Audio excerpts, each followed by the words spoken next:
When the seeker becomes aware of the need for consecration and the aspiration awakens within him, he can become very impatient with the obstacles put up by the ego as it works to maintain and enhance its position.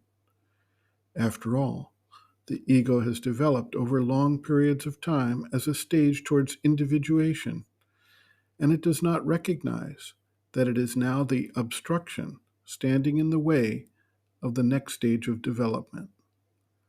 The transition toward the surrender of the ego to the divine, however, is not something under the control or subject to the time sense of the individual seeker. It is not something that happens on demand simply because there is a desire, even an intense desire.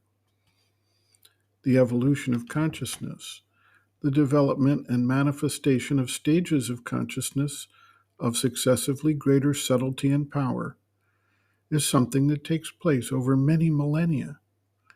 The individual soul, as it goes through lifetime after lifetime of development and builds the maturity of the psychic being, has various times when the psychic comes forward with the deep aspiration to become an instrument wholly dedicated to the divine and the divine intention in the creation.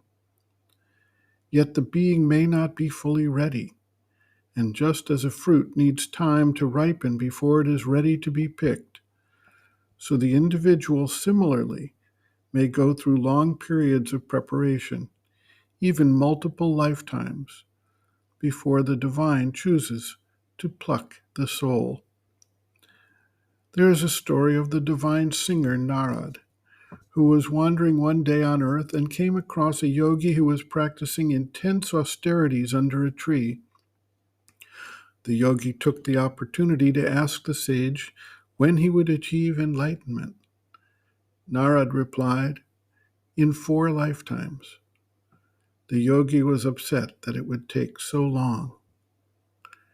Narad continued along the way and came across a devotee singing and dancing in an ecstatic manner under another tree. This devotee asked Narad the same question.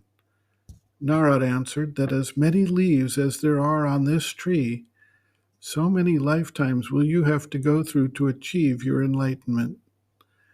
The devotee wept with tears of joy, saying that he was gratified that he would achieve his aspiration in so short a time. He was granted immediate liberation. A disciple asks, "Sweet mother, when does the ego become an instrument?" The mother writes, "When it is ready to become it."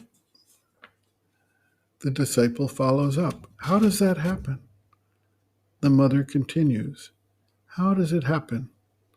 In each one, I believe it happens in a different way. It may happen suddenly, in the space of a moment, by a kind of inner reversal. It may take years. It may take centuries. It may take several lives. For each one, there is a moment when it happens, when he is ready. And I think he is ready when he is completely formed. The purpose of existence of the ego is the formation of the individual. When the individual is ready, the ego can disappear. But before that, it does not disappear because it still has some work to do." End quote. Reference, Sri Aurobindo and the Mother, Our Many Selves, Practical Yogic Psychology, Chapter 3, Becoming an Individual, pages 113 to 114.